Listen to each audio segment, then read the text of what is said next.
know what is design thinking. It is a process of understanding the needs of the user. So we have 5 stages in design thinking. What are they? Empathy, define, ideate, prototype, design. In empathy part, we will be finding out what is the problem that is faced by the user. In define, we will be defining what is the exact problem statement. In ideate, we will be listing out the ideas, and prototype, we will be building a prototype. And in testing, we will be checking whether it meets the needs of the user. If it doesn't meet the needs of the user, again we have to start with the define part. It is an iterative process. So in today's session, we are going to have a discussion on applications of Biot-Savart Law. Okay, let's start the discussion. Good afternoon, everyone. I am going to take the role of empathy part. Identifying the domains where the magnetic field prediction is critical.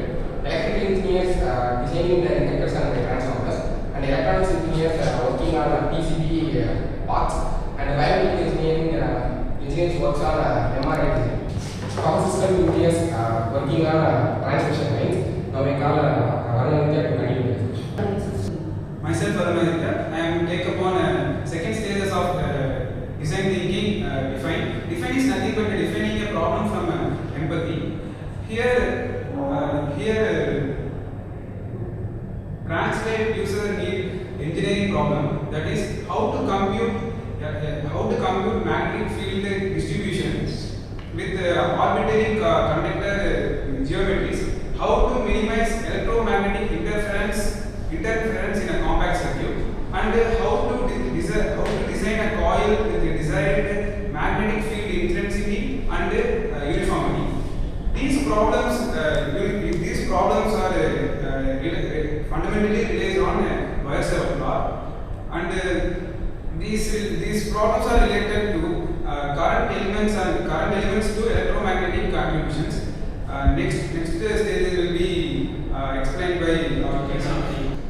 I am Veeraj and I am going to state the ideate part, and we will be using the current-carrying conductors such as wires and solenoids for the power systems, and we have been moved on to the designing the coil, and we have been using the heavy wall coil for the uniform systems, and the electromagnets have been used in the device such as relays. And then we will be started with the biomedical system such as MRI scan and neural analysis. Then we have been move on to learn about the electromagnets, which is being used for removing the noise in the PCB circuit boards. And finally, we have been learned and studied about the wireless communication system. Then next, we have been studied about the wireless power system by using the inductor coil coupling. Next, I will calling upon my teammates. I am Subhas and I will be stating the fourth part of the design thinking, which is the most important, that's the prototype. As we discussed about these problems, now we are using MATLAB and I guess Python. We are using that to promote the simulation and to check whether our prototype has been passed the simulation stage, and also we are using FEM, finite engineering modulation, which is used to design the devices and magnetic fluxes. And you might also wonder, we are using physics Biot-Savart Law. We are studying the EMF subject. We are using it to produce these magnetic coils and recover the systems and the problems faced by the users in the day-to-day life. Biot-Savart Law plays a key role in these problems. Engineering is not only about theory, it's also about practical knowledge and solving the real-world problems. Now I call upon my teammates Prakash to discuss about this. Good afternoon everyone, I am Sina Prakash. Now I am going to take the role of testing, validation and iteration. It compares analytical and systematic results.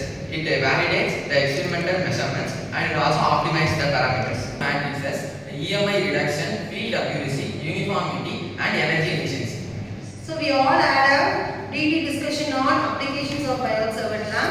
So by applying this design thinking approach, we will be getting a more effective solution, defined solution.